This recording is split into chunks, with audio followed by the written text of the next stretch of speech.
Ah, ça a commencé. Bon, bah alors bonjour. Si je me retrouve sur ce grand fauteuil un peu terrifié devant la caméra, c'est pour vous présenter mon immanquable à moi. Et ce sont les albums de Ernest et Célestine, écrits par Gabriel Vincent. Et si j'ai choisi cette série-là, c'est parce que les deux personnages me plaisent énormément, le dessin me plaît énormément, les histoires racontées me plaisent énormément. Alors je vais vous en dire un mot quand même, que vous sachiez de quoi je parle. Ernest, c'est un ours. C'est un ours, alors c'est un ours avec tout ce que ça a d'ours. C'est grand, il est fort, il est un peu bourru, il a une vie un peu difficile. Mais Ernest, il a des rêves plein la tête. Et de l'autre côté, on a Célestine. Célestine, c'est une petite souris. C'est une petite fille souris qui joue, qui chante, qui pleure, qui se pose des questions et qui a des rêves plein la tête aussi.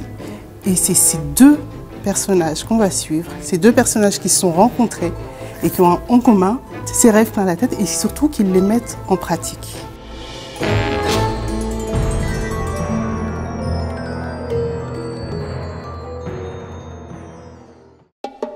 Comment nous sommes-nous rencontrés, Célestine et moi? C'est aux parents que je vais le raconter.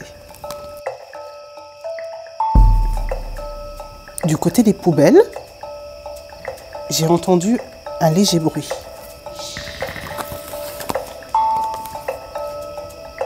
Quelque chose bougeait.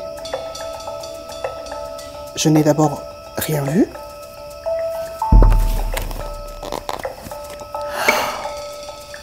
C'était elle. Une des grandes richesses, je trouve, de ces livres-là, c'est que tous les sujets sont abordés, y compris des sujets difficiles. On rentre quand même dans les histoires, on n'est pas dans le sombre, parce qu'à chaque fois, ces deux personnages, malgré ces difficultés, arrivent toujours à injecter de l'espoir, de l'amour, de l'amitié, de la solidarité, de l'échange, de l'écologie même. Donc voilà, ce sont des soucis d'enfants aussi qui sont racontés et ça parle à tout le monde et c'est extrêmement universel et le premier est sorti en 1981, on est en 2021 et ça parle toujours.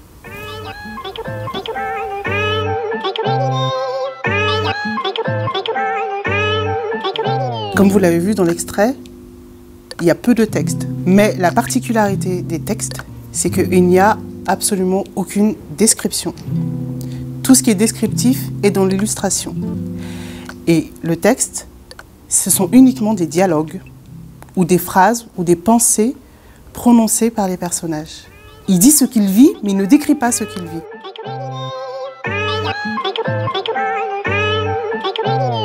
Visuellement, vous regarderez, ils ont des mains. Et c'est très très frappant, surtout sur Ernest, ils ont des doigts. Et ça les rend extraordinairement humains, alors qu'on voit bien que ce sont des animaux. Et c'est voilà, une particularité des personnages de Gabriel Vincent.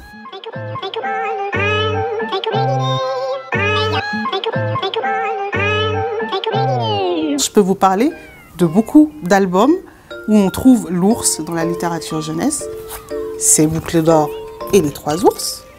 Ah, c'est l'histoire bien connue de cette sans-gêne de Boucle d'Or. Et là, on a par exemple un livre qui s'appelle Un ours à la mer, c'est l'histoire d'un doudou perdu. On a aussi le duo d'ours, alors là c'est Bob et Marley, c'est un ours adulte et un petit ours. Je vous conseille vraiment de le lire parce qu'il est très très drôle, c'est très court. Il est un grand classique de la littérature jeunesse et c'est un ours aussi, alors c'est un petit ours lui. Et enfin, je ne résiste pas à l'envie de vous montrer à quoi ça ressemble. Le jeu, là, dans ce livre-là, c'est de retrouver Petit Ours au milieu de toutes ces illustrations très très riches. Je vous laisse un peu le temps, sur cette page, de trouver Petit Ours.